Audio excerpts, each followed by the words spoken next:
Probably one of my favorite things about getting back into this hobby, especially at this stage in my life. I recently got back into the hobby of kit model making. Um, is the advent of so many things, how the hobby has advanced so much in the time I've been gone. One of the things that really impressed me is the use of photo etch. What a beautiful, beautiful subject. What a beautiful, beautiful medium to model with. It forces you to not only slow down to a snail's pace, but beyond the snail's pace. Um, Very challenging. Is that the correct word? Uh, I don't know. I guess for everybody it's different, but for me, very rewarding because when I'm working on photo etch, nothing else in the world exists but me and the piece I'm working on. Is it a challenge? Is it a contest? Am I trying to accomplish or prove something? I can't answer those questions. The only thing I can say is I do it for the love of the model I'm building. Now, when I was leaning on the fence whether to come back and dabble in model making. Uh, I ordered two tanks, or I won two tanks, 1/35 scale on eBay, and both were super detailed, apparently with metal tracks and photo etch. And I didn't know what I was ordering. They were kind of pricey, or so I thought at the time. But check that out. This type of crinkly, damaged sheet metal work can only be replicated with the use of photo etch. Now, I didn't do this. It was obviously a talented modeler. But this particular model has photo etch throughout its whole build. And to someone who had been away from the hobby so long, this immediately jumped out and grabbed my eyes, saying, wow. And I went ahead and put a bid on both. Actually, it was about 4 pieces, and I got them all. But I needed to see what all the hoopla was about. And the boxes they came in, each one came in its own individual box, thank God. Really had no damage whatsoever. Why was the model so heavy? Well, that's because that right there. The actual metal working tracks, that blew me away. that This particular model, as I set it down on the workbench or this mirrored surface here, to me, in all six and for all, it's a real model. It's a real tank as far as I'm concerned. Only shrunk down to 1/35 scale. I was sold, and I've been sold ever since. We went ahead,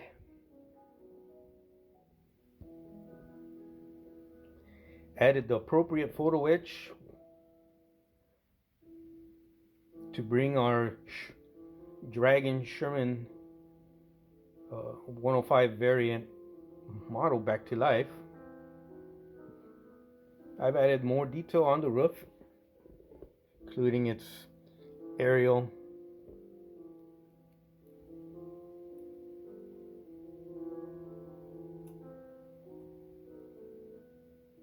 Let's do that with my finger.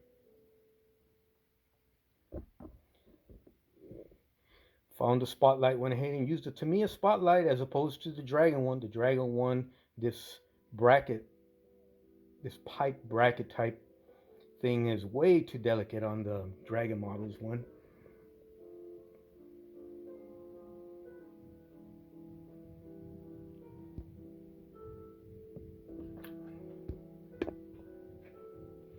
Now there's a case where photo etch is just not going to work, and that's these particular kits that have the photo etch track guards or mud guards or whatever you want to call them. These things by their own design are just way, way, way too flimsy in terms. The idea was to put the pieces together Um, this is actually an experimental piece. Let me show you the finished product.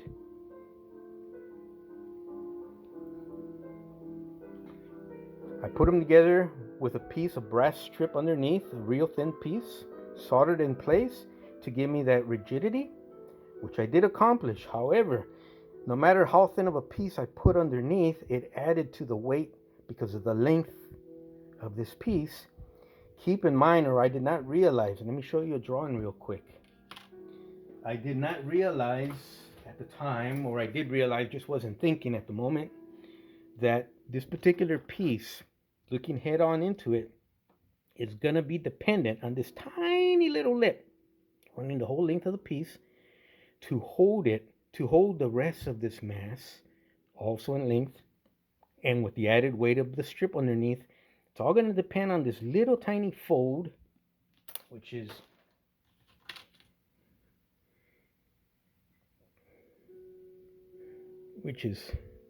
right there.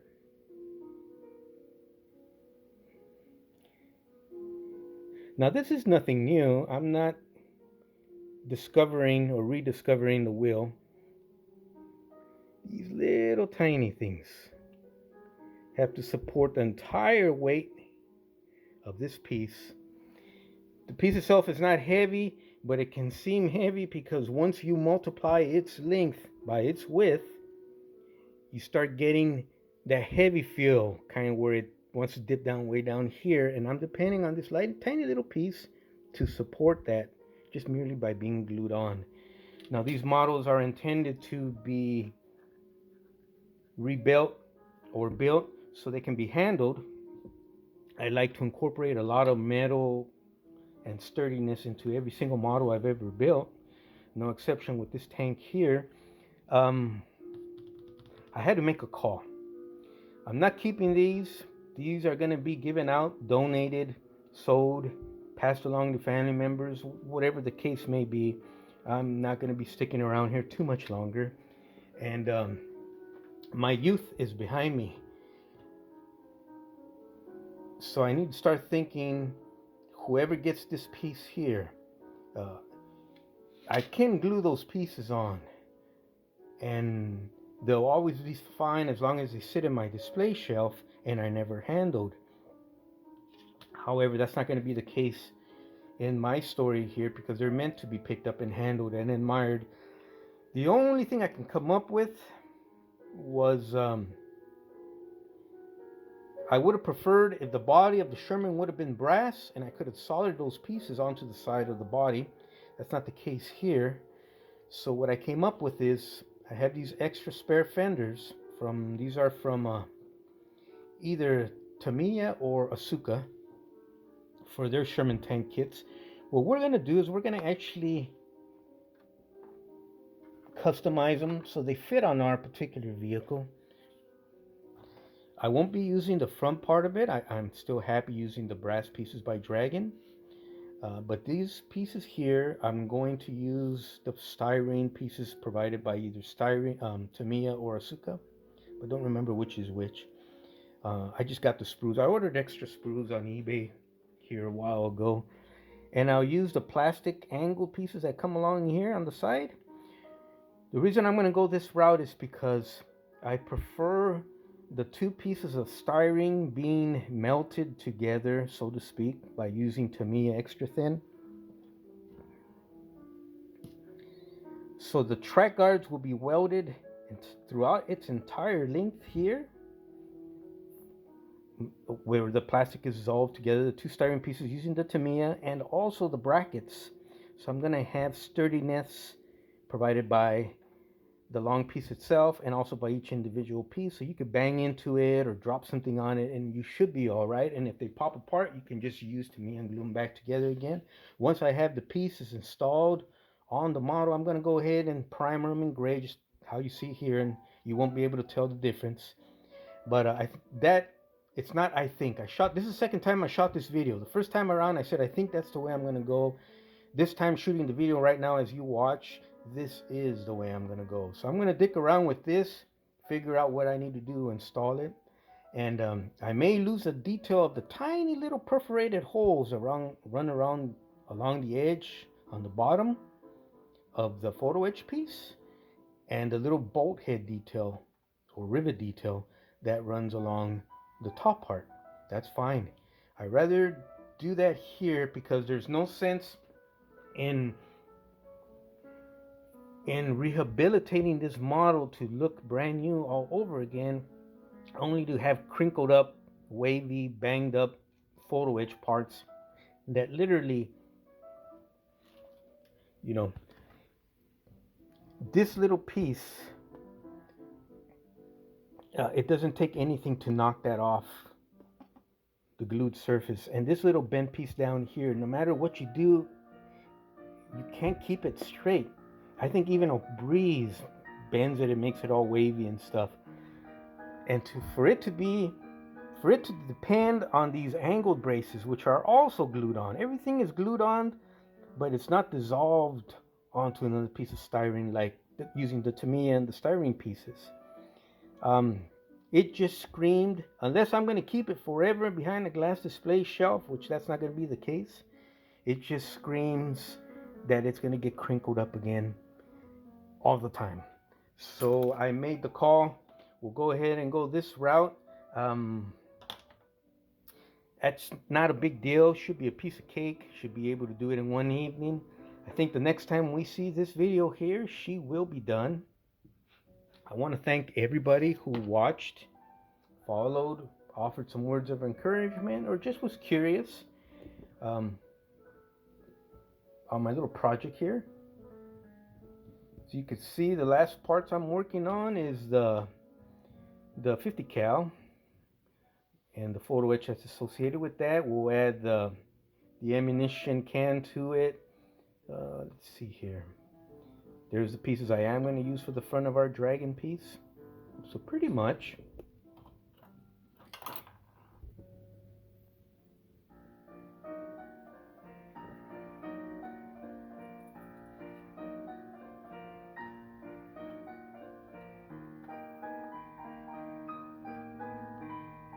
So that's where we're going to go.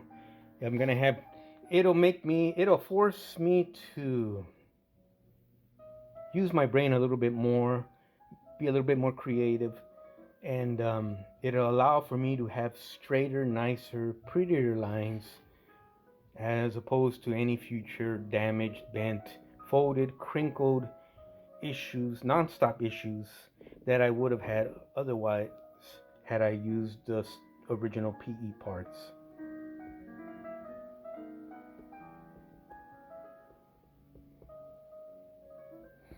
Now, what made me change my mind here, and I'll be pretty honest with you guys,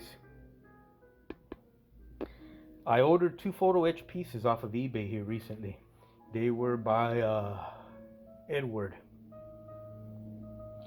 Brand new in the packs. I ordered 2. I always order 2 just in case. And sure enough, they both arrived in the mail right away. They both arrived slightly damaged. I opened the packs thinking, okay, I ordered 2. Maybe I'll be able to salvage a whole undamaged set by combining the 2. And sure enough, I was not able to do that as they were damaged in the exact same spot. They were it was more of a press damage than a crinkled or folded. But it's photo etch. Once it gets bashed in, dented, tweaked, misaligned, or whatever, it's not going back to original clean, sharp shape. So I had to send those back. I started thinking, and I said, you know what? I got spare track guards or track fenders here somewhere in my shop, and I found them. And sure enough, that's the way we're gonna go. So please feel free to comment down below with any advice, help, encouragement, criticisms, critiques. It's all welcome. It's all good. Thank you for joining me on this little quick build. I think the next time we see her, she's going to be all done. We've already located. We have the photo etch for her towing cable clamps. We have the towing cable here. That should not be an issue. I'm going to do that last after I install. No sense installing it now, since we're going to be working on this stuff here and then wind up damaging it. But that's where we're at. She's going to be beautiful when she's done. She may not be exactly original as she was once upon a time when she appeared on the dragon box art, but she's going to be she's going to look a hell of a lot better than she did when we first started this video here a couple weeks ago. So you guys take care. Thank you for joining me. I hope you enjoyed these little quick videos. Hopefully you guys have a little shelf queen or a queen that's been beat up and put in a box somewhere in your hobby room. Maybe it's time, maybe this video will inspire you to pull that model out, regardless of what it is, and bring her back to life, restore her to the luster that she deserves and that she had once upon a time. You guys take care. You guys have been awesome. I don't think there's anywhere else I want to be than in the YouTube scale modeling community. Thank you for your encouragement, your help, your advice. You guys take care.